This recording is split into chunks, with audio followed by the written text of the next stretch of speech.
Posso entrar? Prometo que eu vou falar com respeito, mas tem palavrão. Se você deixar, eu começo. No meu último vídeo, eu fiz algumas críticas ao Galo, e eu continuo achando que algumas foram necessárias. Mas hoje eu me sinto no dever de falar sobre o que eu vi ao longo da semana e principalmente no último jogo. Porque se eu quero ser justo com o futebol, eu também preciso reconhecer quando as coisas são bem feitas.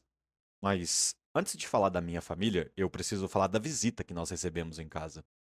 O São Paulo foi até razoável na maneira de jogar, com algumas incoerências no plano de jogo, mas ainda assim, um time com a cara do Roger. E quem já teve o Roger como treinador sabe exatamente do que eu tô falando. Um time organizado, que povoa bem a área, em alguns momentos com 4 jogadores dentro da área e mais 2 pontas abertos. É um jogo interessante de ver. O problema é o que acontece depois de alguns meses. No início do Roger pelo Galo, era exatamente assim. Pressão na saída de bola, um time rápido, compacto, muita gente chegando na frente, mas com o tempo o futebol some. Começam os chutões, as jogadas de linha de fundo desaparecem, laterais param de apoiar, pontas fingem que laterais não existem. Sai de uma organização quase impecável para uma bagunça inexplicável. Então, sim, o início do São Paulo me parece promissor. E uma leve crítica, Roger. Eu não sei se foi por controle de carga, se foi planejamento para outro jogo, mas não pode, irmão. O futebol já vive uma escassez tremenda de craques. Aí você vai e me deixa o Luciano e o Lucas no banco. O Luciano, ok, joga muita bola, mas vocês têm o Caleri. Agora, o Lucas ficar no banco? Desculpa.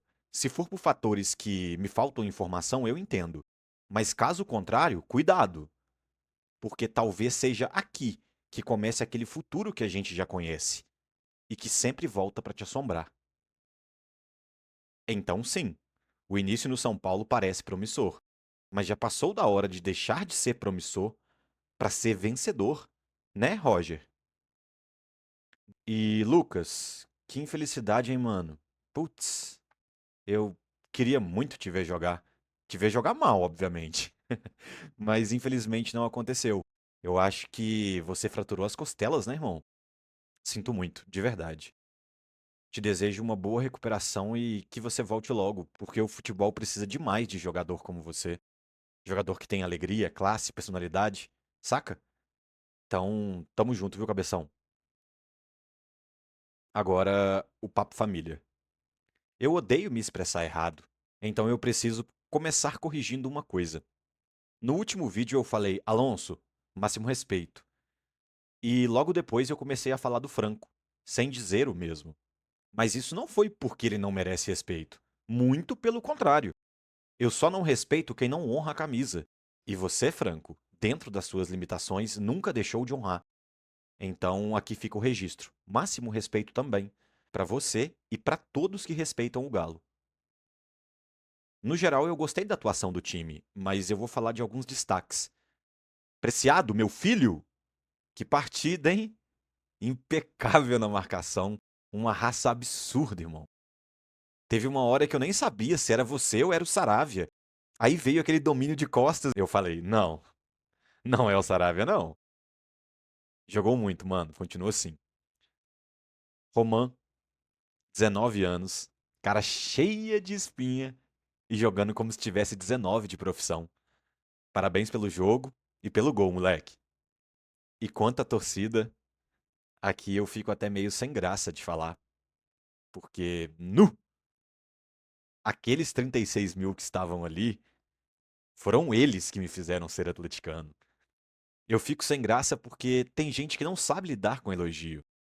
Mas hoje não tem jeito. Porra! Vocês foram do caralho, massa. Parabéns a cada um que esteve presente ali. Que festa incrível! Isso é ser Clube Atlético Mineiro. E teve um lance que me marcou tanto quanto o gol, ou talvez até mais.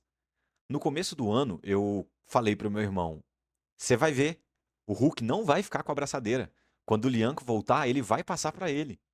Eu só não imaginava que seria daquele jeito. Hulk, porra.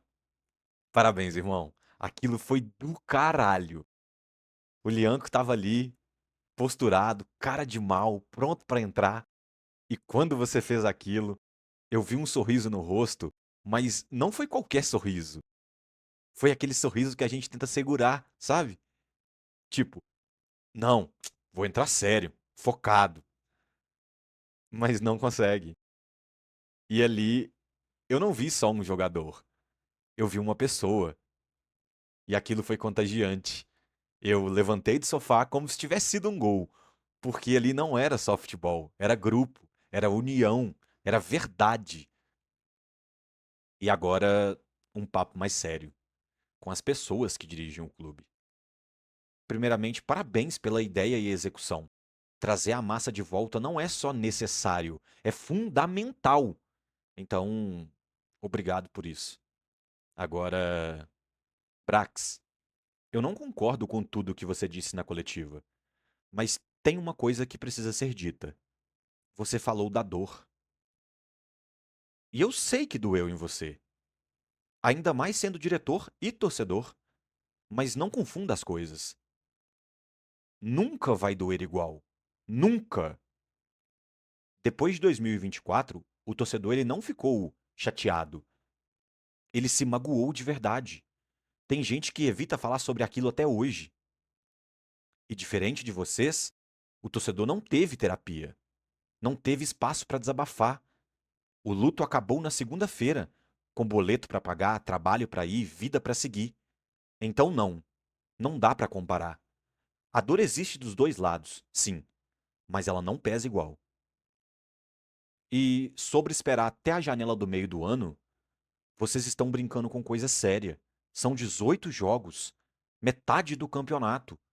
Futebol é feito por pessoas. Dia bom, dia ruim, cartão, lesão. Não dá margem pro azar. Façam o que precisa ser feito. Porque eu confio. Confio que a nossa estrela ainda vai brilhar. Mas e se não? E se a gente ficar fora da Libertadores? O Hulk vai ter 42 anos. Pensa nisso. Porque, às vezes, ter razão não é mais importante do que fazer dar certo. Um abraço e um beijo no seu coração.